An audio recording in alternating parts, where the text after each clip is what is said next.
Berkata penulis hafizallah tabaraka wa taala makna ibadah. Pembahasan yang pertama tentang makna ibadah. Apa itu ibadah? Ibadah itu definisinya apa?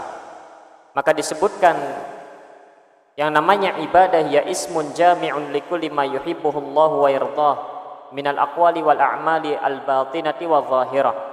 Bahwa yang namanya ibadah adalah sebuah nama, sesuatu yang mencakup segala sesuatu yang Allah tabaraka wa taala cintai dan Allah tabaraka wa taala ridhoi.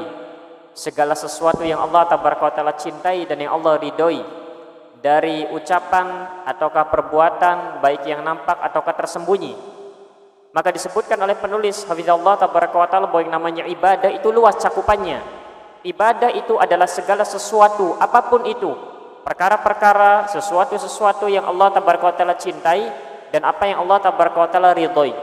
Baik berupa ucapan, kalau ucapan itu adalah ucapan yang dicintai oleh Allah, ucapan yang diridhoi oleh Allah tabaraka wa taala, maka ucapan itu adalah ibadah.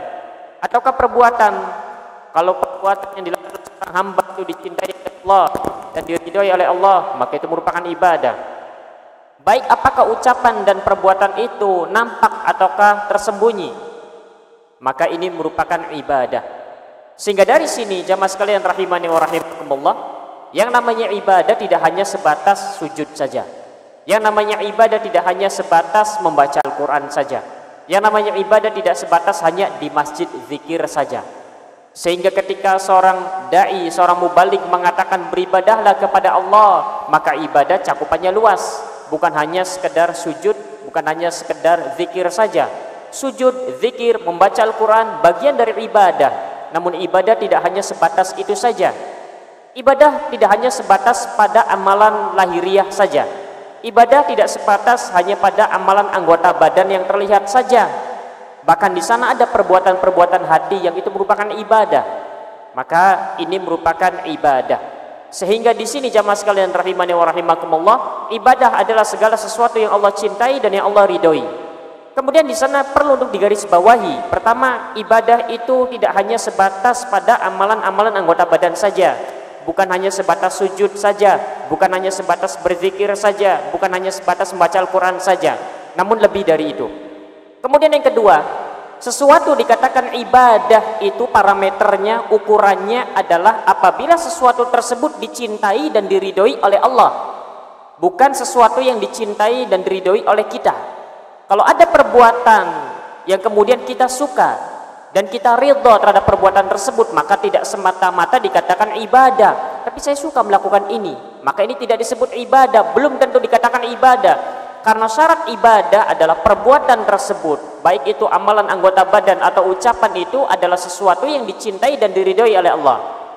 Bagaimana cara kita mengetahui bahwa segala sesuatu itu dicintai dan diridhoi oleh Allah, baik berupa ucapan atau perbuatan? Maka dari sini perlunya untuk kemudian melandasi sesuatunya di atas dalil.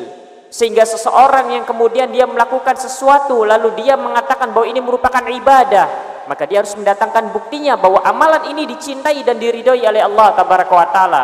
Amalan ini diperintahkan oleh Allah tabaraka wa taala.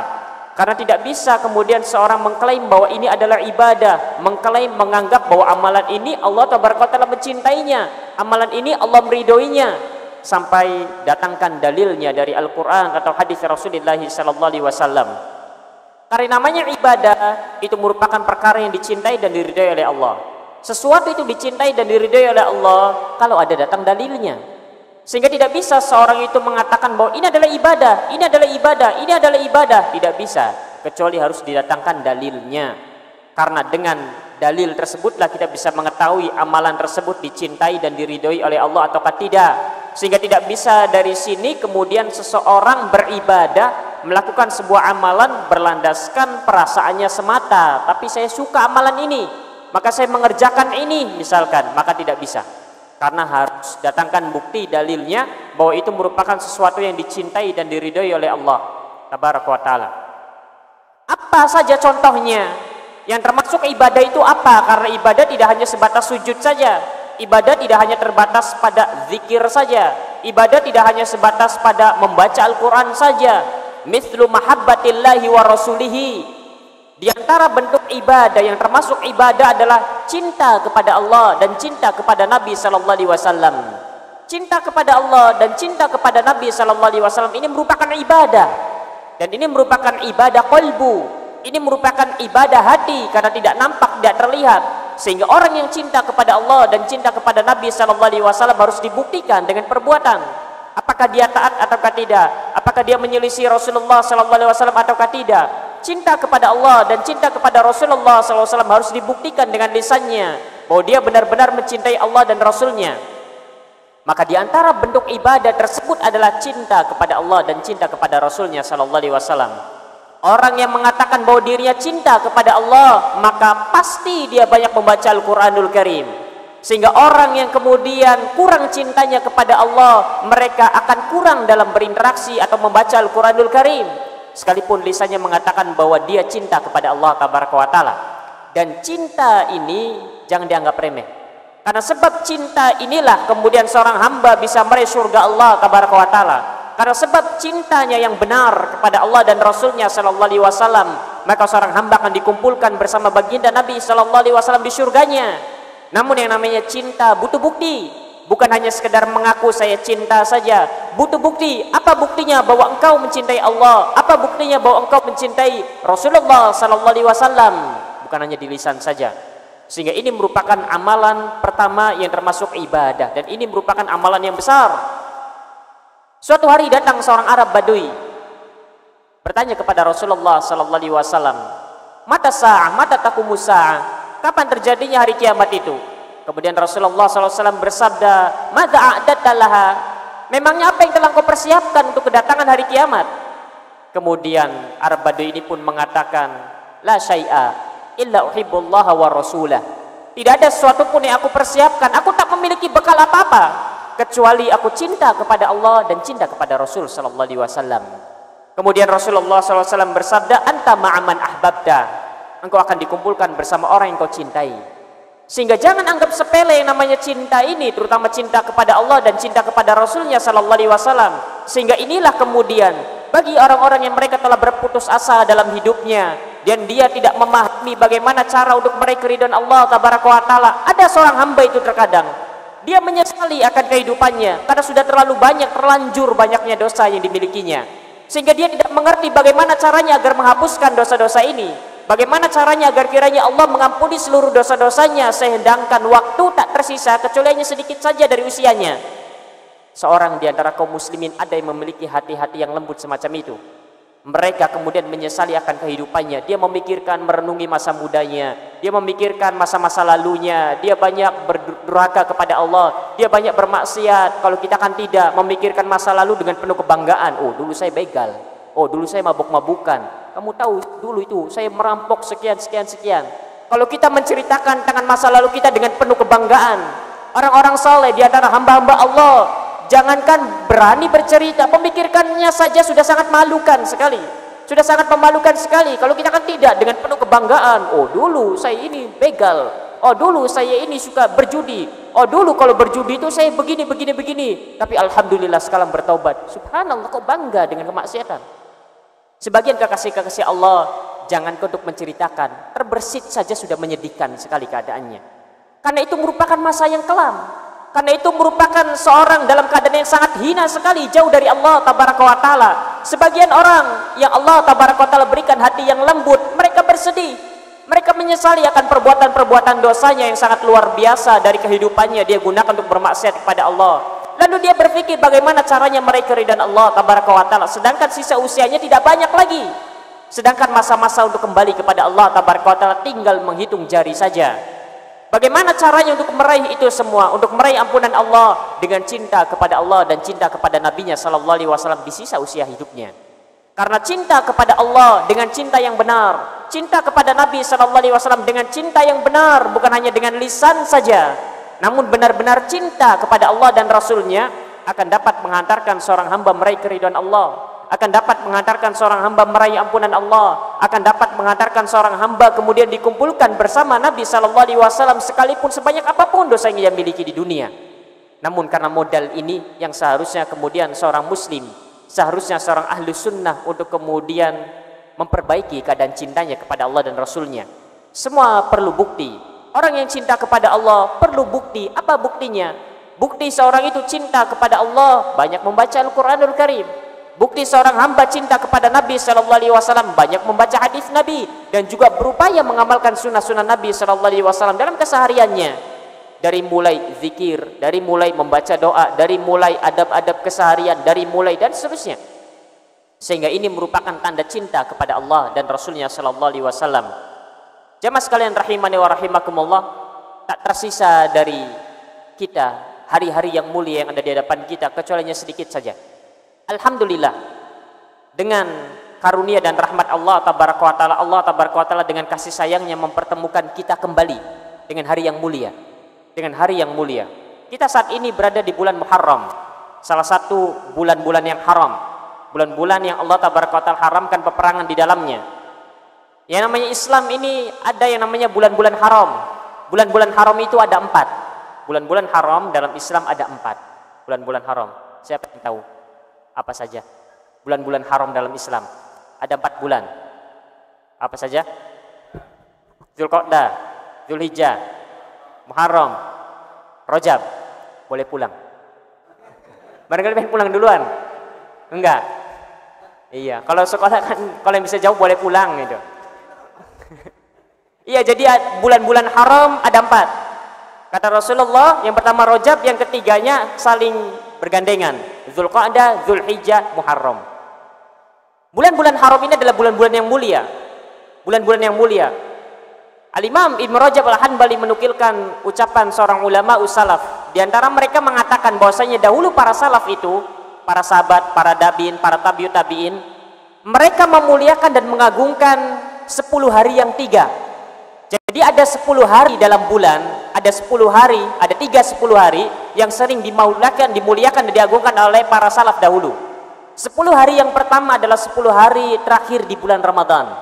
Ini adalah 10 hari yang pertama yang dimuliakan dan diagungkan oleh para salaf.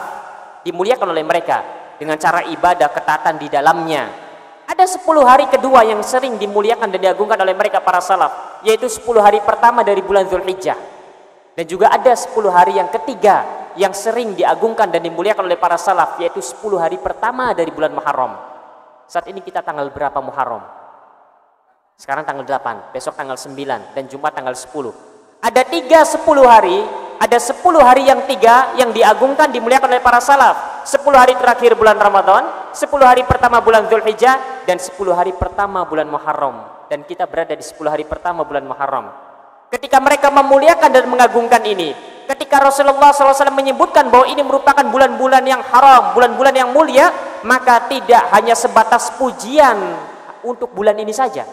Para ulama, mayoritas para ulama mengatakan bahwasanya beramal, yang namanya amalan seorang hamba, terkadang Allah lipat gandakan ganjaran pahalanya, dan Allah jadikan amal itu amalannya yang terbaik, terkait dengan waktu dan terkait dengan tempat.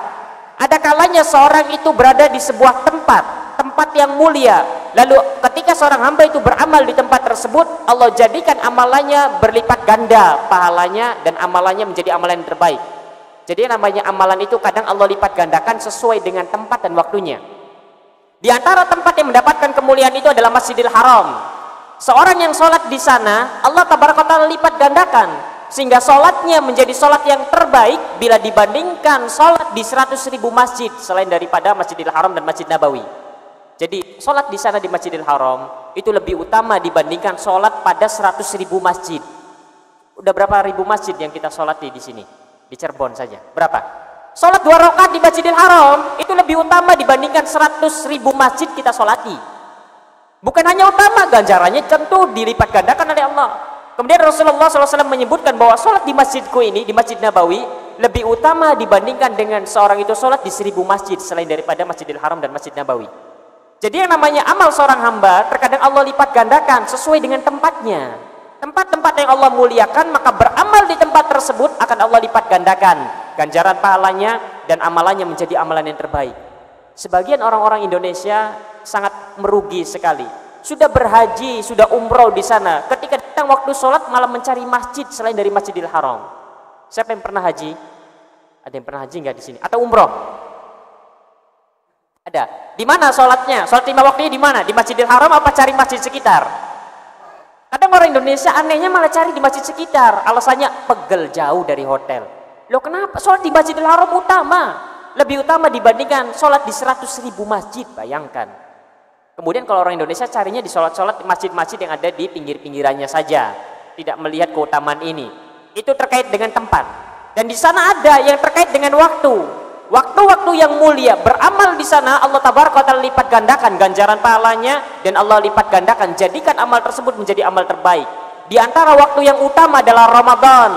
Sehingga kita sampaikan di bulan Ramadan memiliki banyak keutamaan. Amal ibadah yang dikerjakan oleh seorang hamba di dalam bulan Ramadan, Allah lipat gandakan ganjaran pahalanya, dan Allah jadikan amal yang dikerjakan di bulan Ramadan menjadi amal yang terbaik bila dibandingkan 1000 amal yang sama yang dikerjakan oleh seorang hamba di luar Ramadan. Itu Ramadan. Belum lagi di malam Lailatul Qadarnya, Allah jadikan amal itu dilipat gandakan oleh Allah dengan lipat gandakan yang sangat luar biasa.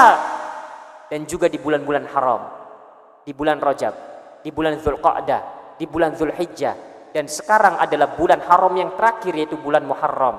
Untuk bisa sampai kepada Rajab masih sangat jauh sekali waktunya, sehingga kita berada di bulan-bulan yang haram, bulan-bulan yang mulia. Sampai dikatakan bahwasanya bulan Muharram ini sebutannya Syahrullah. Syahrullah, bulannya Allah.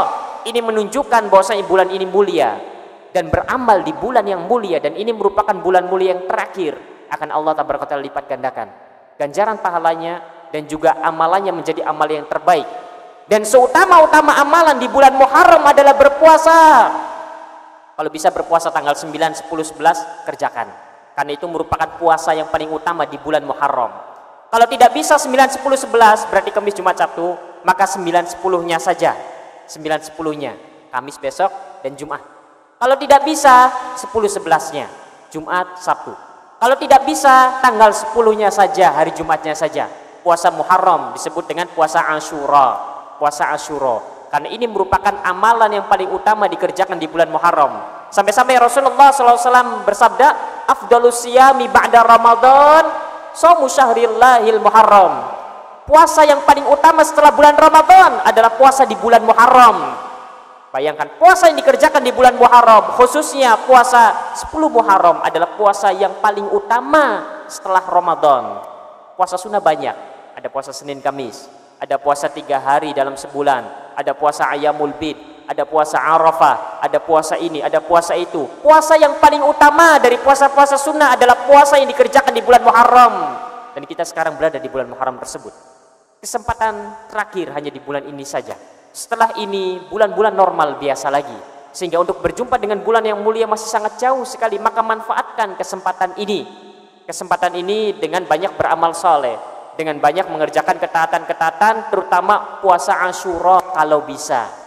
Kalau bisa mengerjakan 9, 10, 11 kerjakan. Kalau tidak bisa Asyura. Kalau bisa setelah itu tambahkan dengan puasa yang lain, Senin Kemis di bulan Muharram. Tambahkan yang lain, Ayyamul Bid di bulan Muharram. Tambahkan yang lain. Dan juga amalan-amalan yang lain. Karena dilipat gandakannya ganjaran pahala yang akan dikerjakan oleh seorang hamba di bulan yang mulia. Dan juga amalannya akan menjadi amalan yang terbaik bila dibandingkan dengan amal yang sama yang dikerjakan oleh seorang hamba di selain bulan Muharram. Setelah bulan ini maka keadaan normal lagi. Sehingga jangan dibandingkan 2 rakaat sholat yang kita kerjakan di bulan ini dengan 2 rakaat sholat yang kita kerjakan di luar bulan Muharram. Itu sama, tidak berbeda.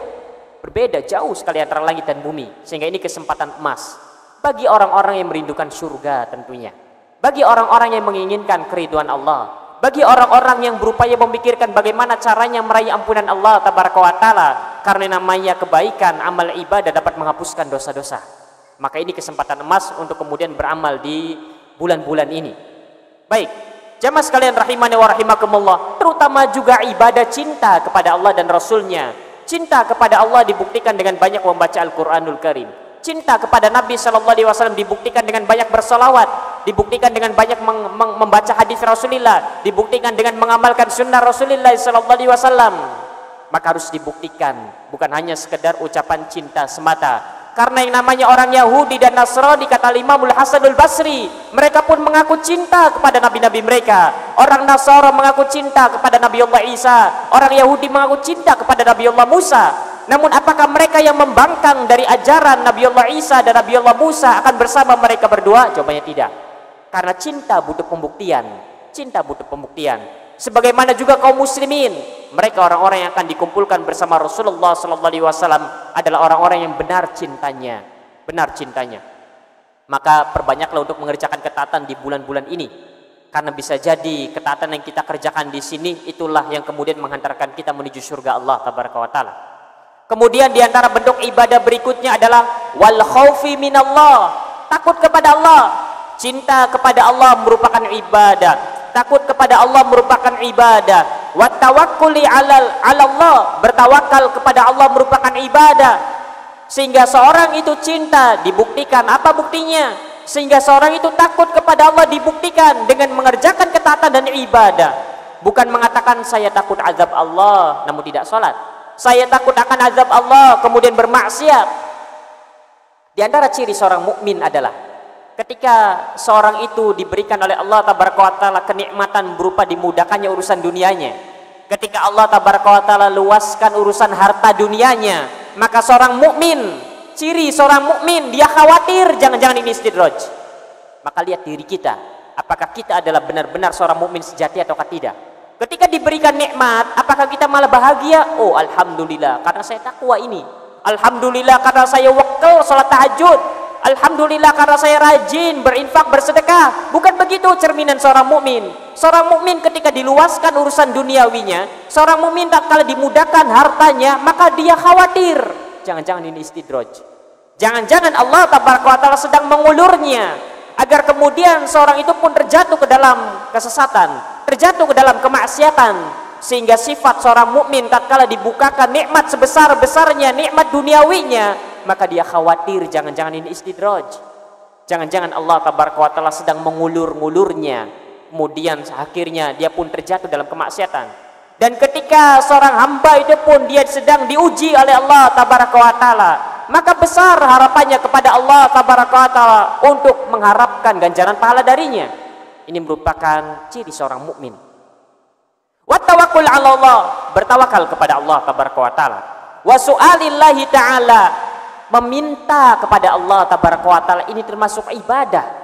Sehingga berdoa meminta kepada Allah ini merupakan ibadah. Sehingga jangan sampai seorang itu meminta kepada jin, jangan sampai seorang itu berdoa kepada orang-orang yang tidak ada di hadapannya pada perkara-perkara yang ia inginkan, karena ini merupakan bentuk kesyirikan nantinya. Kemudian di antara bentuk ibadah juga adalah as-shalah, salat, waz-zakah, zakat, wa birril walidain, dan juga berbakti kepada kedua orang tua. Ini ibadah. Wa dzikrillahi ta'ala, dan berzikir mengingat Allah tabaraka wa taala. Ini pun ibadah. Wa jihadil kuffar, dan juga berjihad melawan orang-orang kafir, wal munafiqin, dan juga orang-orang munafik. Ini pun ibadah. Kalau kita di sini berjihad dengan lisan dan tulisan, berjihad dengan lisan dan tulisan membantah mereka, berjihad dengan lisan dan tulisan menjelaskan tentang hakikat kemunafikan, tentang hakikat kesesatan, wa ghairi dzalika, dan lain sebagainya. Ini merupakan ibadah. Sehingga ibadah jangan difahami hanya sebatas sujud saja, jangan sebatas hanya membaca Al-Quran saja. Benar yang namanya sujud, membaca Al-Quran merupakan ibadah, namun ibadah lebih luas dari itu. Yang namanya cinta ibadah, yang namanya takut kepada Allah ibadah, berbakti kepada kedua orang tua ibadah, taatnya seorang istri kepada suaminya ibadah. Sehingga ketika seorang suami mengatakan mas boleh tidak membeli ini, kemudian suami mengatakan tidak boleh, sudah terima saja. Karena menerima dengan lapang dada ucapan seorang suami tidak boleh, itu ibadah, ketundukan, ketaatan kepada suaminya ibadah. Bukan, tapi mas saya ingin membayar dengan uang sendiri, tapi mas sudahlah, tidak perlu tapi lagi. Tinggal katakan baik kalau begitu, karena ini ibadah. Karena ini ibadah. Begitu juga seorang anak kepada orang tuanya. Ketika orang tua mengatakan demikian, turuti saja selama itu adalah kebaikan. Karena taatnya kita kepada orang tua kita merupakan ibadah. Sehingga jangan disalahfahami, jangan difahami bahwa ini bukan ibadah, ini ibadah. Maka ketika seorang itu menyelisih hal ini, seorang anak keras suaranya kepada orang tuanya, maka ini merupakan bentuk pendurakan kepada orang tua. Ketika seorang istri kemudian membangkang kepada suaminya, banyak tapinya, banyak membantahnya, maka ini bentuk pembangkangan. Sehingga ini merupakan sebuah kemaksiatan kepada Allah tabaraka wa taala. Sehingga ini merupakan ibadah. Kemudian juga dikatakan fa anwa'ul ibadati katsiratun, bahwa macam-macam ibadah itu sangat banyak sekali jenisnya. Yang namanya ibadah itu sangat banyak sekali. Tasmulu kulla anwa'il ta'at katilawatil Quran, mencakup segala jenis ketaatan. Semua jenis ketaatan, semua jenis ibadah itu merupakan ibadah. Seperti membaca Al-Quranul Karim. Membaca Al-Quran itu ibadah. Wal ihsani ilal fuqara'i wal muhtajin, berbuat baik kepada orang-orang fakir miskin dan kepada orang-orang yang membutuhkan, itu ibadah. Jangan anggap itu bukan ibadah. Ketika seorang hamba membantu para fakir miskin, ketika berbuat baik kepada mereka, tidak menyakiti mereka, itu ibadah. Ketika ada orang yang meminta-minta kemudian kita menolaknya dengan halus, bukan malah memakinya, itu ibadah. Dan ketika seorang hamba kemudian memakinya, kemudian menjatuhkan harga dirinya, menyakiti hatinya, maka ini termasuk bentuk kezaliman dan kemaksiatan kepada Allah Tabaraka wa Ta'ala. Maka jangan dianggap menolong orang itu bukan ibadah, membantu para fakir miskin itu bukan ibadah. Bahkan menggeser batu di tengah jalan yang menghalangi jalan kaum muslimin itu merupakan bagian dari ibadah. Bahkan itu merupakan tanda iman seorang mukmin. Sehingga banyak bentuk-bentuk segala jenis kebaikan itu merupakan ibadah. Wasidq, kemudian jujur, ini merupakan ibadah. Wal amanah, amanah ini merupakan ibadah. Seorang pedagang yang amanah dengan dagangannya, ini ibadah. Tidak ada yang ditutup-tutupi, dia akan jelaskan bahwasanya ini barang ada kekurangannya begini, bukan malah ditutup-tutupin supaya laku, tidak. Ini merupakan ibadah. Tatkala dia melakukan hal tersebut berpahala. Ketika seorang pegawai kemudian amanah, ketika para perangkat desa kemudian mereka amanah, tidak korupsi, tidak mengambil harta yang bukan miliknya, maka ini ibadah. Karena namanya amanah, ini merupakan sebuah ibadah. Kemudian juga dikatakan bahwasanya wal kalimat thayyibah, ucapan yang baik itu merupakan ibadah. Ucapan yang dapat membahagiakan saudaranya selama dalam koridor kebaikan itu ibadah. Sehingga membuat seorang itu bahagia, senang dalam konteks kebaikan, bukan berdusta, maka ini merupakan ibadah. Apalagi zikir kepada Allah, apalagi membaca Al-Quran, apalagi mengucapkan kalimat-kalimat thayyibah yang lain, subhanallah, alhamdulillah, jelas lebih ibadah lagi. Sehingga jangan batasi ibadah itu hanya pada perkara-perkara sujud saja, membaca Al-Quran saja, lebih luas dari itu. Wal ibadatu syamilatun likulli tasarrufatil mu'min, dan juga ibadah pula mencakup segala perbuatan seorang mukmin dalam hidupnya. Apapun perbuatannya, duduknya kita saja bisa ibadah, bisa bukan. Duduknya kita. Idza nawa biha taqarruba ila Allah taala, dengan syarat apabila seorang hamba itu meniatkan mendekatkan diri kepada Allah Tabaraka wa Taala. Yang namanya ibadah dibagi menjadi dua. Ada yang memang zatnya itu ibadah, seperti sholat, memang zatnya itu ibadah, yang kita lakukan itu benar-benar ibadah. Ada juga membaca Al-Quran, memang zatnya itu apa yang kita lakukan itu benar-benar murni ibadah. Ada juga perbuatan yang bernilai ibadah. Bernilai ibadah. Makan, minum misalkan, makan bukan ibadah, tapi dia bisa bernilai ibadah manakala seorang itu meniatkan untuk mendekatkan diri kepada Allah dengan berbagai bentuknya. Misalkan dia makan, kenapa? Supaya bisa bangun malam nanti malam. Dia makan kenapa? Sebelum ke kajian, supaya di kajian tidak lemas, tidak ngantuk, supaya bisa konsentrasi. Kalau kita malah makan malah ngantuk misalkan.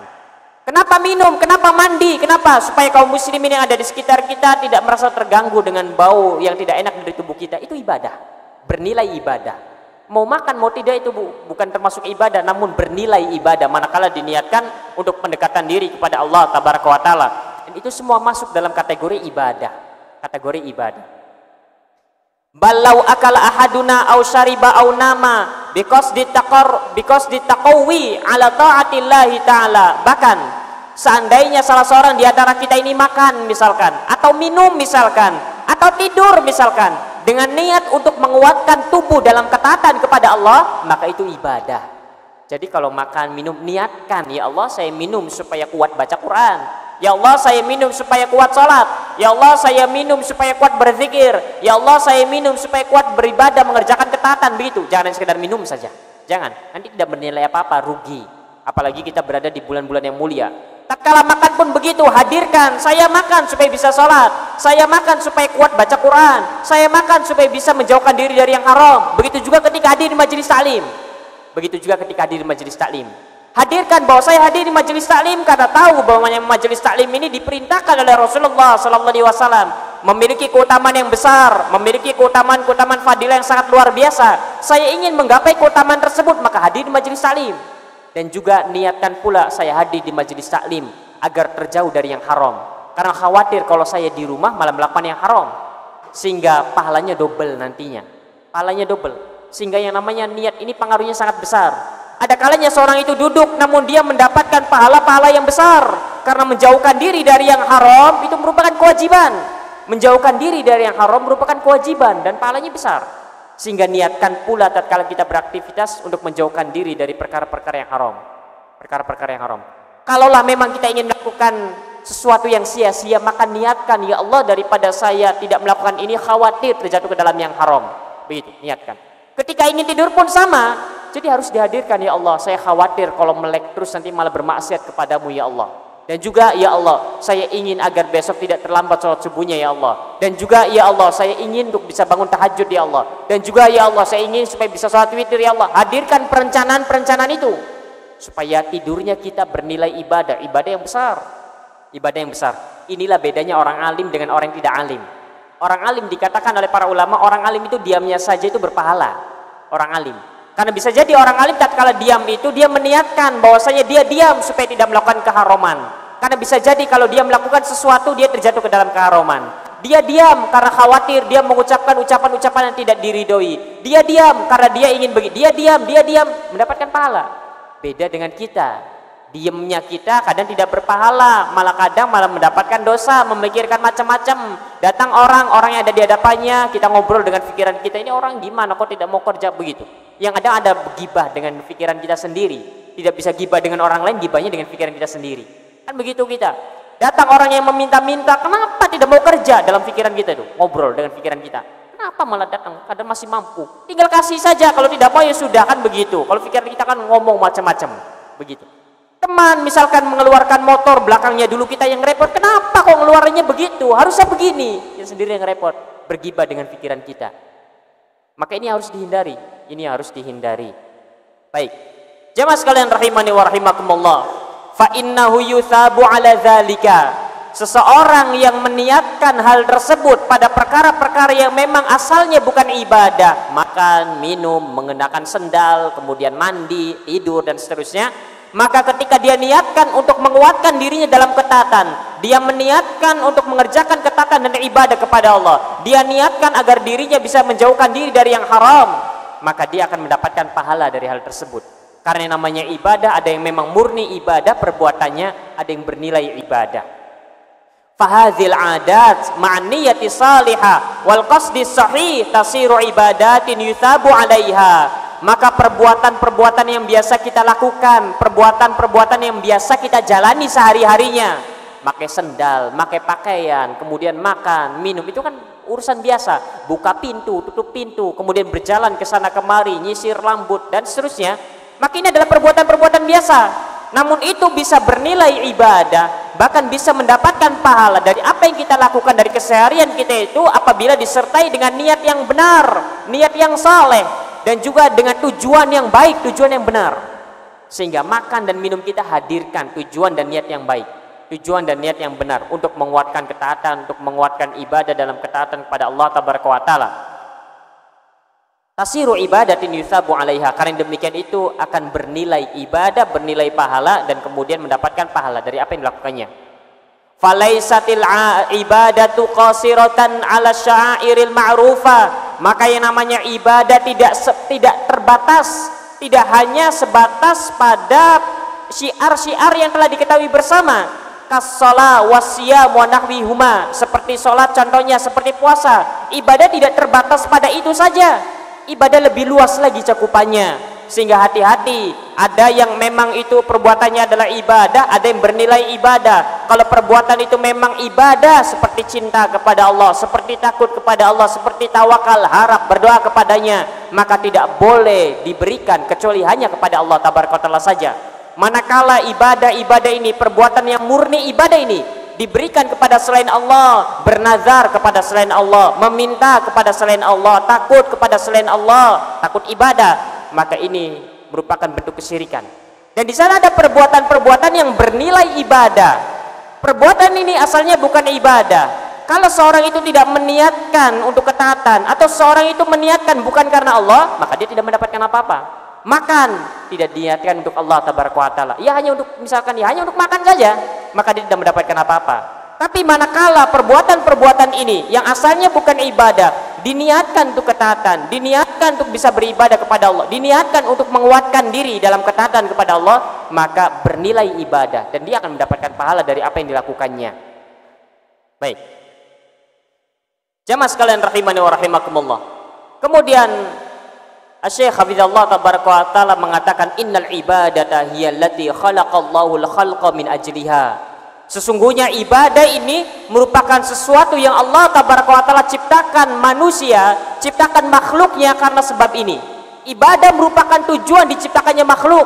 Ibadah merupakan tujuan diciptakannya jin dan manusia.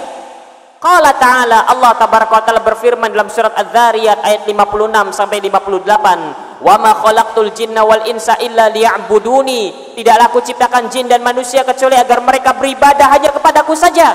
Sehingga tujuan kita diciptakan oleh Allah, bahkan tujuan kita dan jin diciptakan oleh Allah agar beribadah kepada Allah tabaraka wa taala dan mempersembahkan ibadah itu hanya untuk Allah tabaraka wa taala.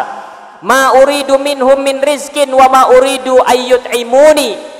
Aku tidak mengharapkan dari mereka manusia dan jin agar mereka memberikan rizki kepadaku, dan aku pun tidak mengharapkan kepada mereka, tidak menginginkan agar mereka memberikan makan kepadaku. Ya, karena Allah lah yang memberikan rezeki, karena Allah lah yang memberikan kita makan. Allah tabaraka wa taala menegaskan bahwasanya tujuan kita diciptakan adalah untuk beribadah kepada Allah, dan Allah tak butuh ibadah kita. Jangan dipikir bahwa kita sholat karena Allah butuh sholat. Jangan dipikir bahwa kita membaca Al-Quran karena memang Allah butuh bacaan Al-Quran. Kita tidak sama sekali. Kita beribadah kepada Allah karena kita butuh Allah tabaraka wa taala. Dengan kita beribadah kepada Allah, maka Allah akan memberikan kepada kita nikmat, berbagai nikmatnya, curahan kasih sayangnya. Dengan kita beribadah kepada Allah, maka Allah akan menyelamatkan kita dari azabnya yang sangat besar. Sehingga kita beribadah kepada Allah bukan dalam keadaan Allah butuh kita, tak. Allah tak membutuhkan sholat kita sama sekali. Kita ingin sholat, ingin tidak sholat, tidak akan mengurangi apapun dari Allah tabaraka wa taala. Allah tetaplah Al-Malik, Allah tetaplah Ar-Razik, Allah tetaplah Al-Khaliq. Allah tak butuh kita sama sekali. Tapi karena kita butuh Allah, maka kita perlu ibadah kepada Allah tabaraka wa taala.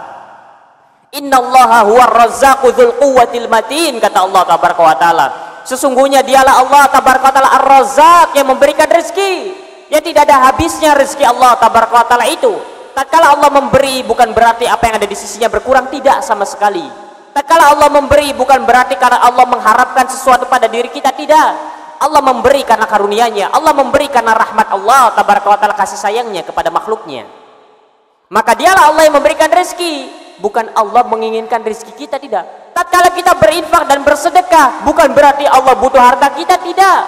Namun kitalah yang membutuhkan simpanan harta itu. Karena diantara sebab seorang itu diselamatkan dari azab Allah karena berinfak bersedekah. Seorang itu mendapatkan naungan Allah di padang mahsyar karena sebab sedekahnya. Sehingga sedekahnya kita bukan karena Allah butuh uang kita, karena Allah yang memberikan kepada kita rezeki. Dzul quwwatil matin, dan dialah Allah tabaraka wa taala zat yang maha kuat lagi maha kokoh. Allah kuat, Allah tak butuh kita sama sekali. Fa akhbara subhanahu annal hikmata min khalqil jinni wal insi hiya qiyamuhum bi ibadatillah. Maka Allah tabaraka wa taala mengkhabarkan di dalam surat Az-Zariyat ini bahwasanya di antara hikmah penciptaan jin dan manusia adalah agar mereka menegakkan ibadah kepada Allah tabaraka wa taala, agar mereka beribadah. Sehingga tujuan utama kita hidup di dunia adalah ibadah, bukan nyari makan. Bukan, nyari makan itu nomor urutan poin kesekian. Tujuannya adalah ibadah, sehingga segala sesuatu yang kita lakukan niatkan ibadah. Kalau itu merupakan murni ibadah, ikhlaskan untuk Allah. Kalau itu merupakan perkara-perkara biasa, niatkan untuk Allah. Niatkan untuk ibadah, niatkan untuk ketaatan kepada Allah tabaraka wa taala. Karena ini merupakan tujuan diciptakannya kita. Wallahu ta'ala ghaniyun an ibadatihim, dan sungguhnya Allah tabaraka wa ta'ala itu tak membutuhkan ibadah-ibadah mereka. Karena kita beribadah kepada Allah karena kita yang membutuhkan Allah, bukan Allah membutuhkan ibadah kita. Wa innama humul muhtajuna ila ibadatih, bahwasanya sungguhnya manusia dan jin itulah yang butuh kepada ibadah-ibadahnya, butuh beribadah kepada Allah tabaraka wa ta'ala, manusia dan jin. Li faqrihim ilallahi ta'ala, karena butuhnya mereka kepada Allah tabaraka wa ta'ala. Baik, mungkin ini saja yang bisa kita sampaikan karena sudah masuk waktu Isya. Insyaallah kita akan lanjutkan pada pertemuan yang akan datang, masih terkait dengan membahas tentang ibadah. Baik, barangkali ada 1-2 pertanyaan, insyaallah dipersilakan setelah azan Isya berkumandang. Wallahu ta'ala alam bissawab.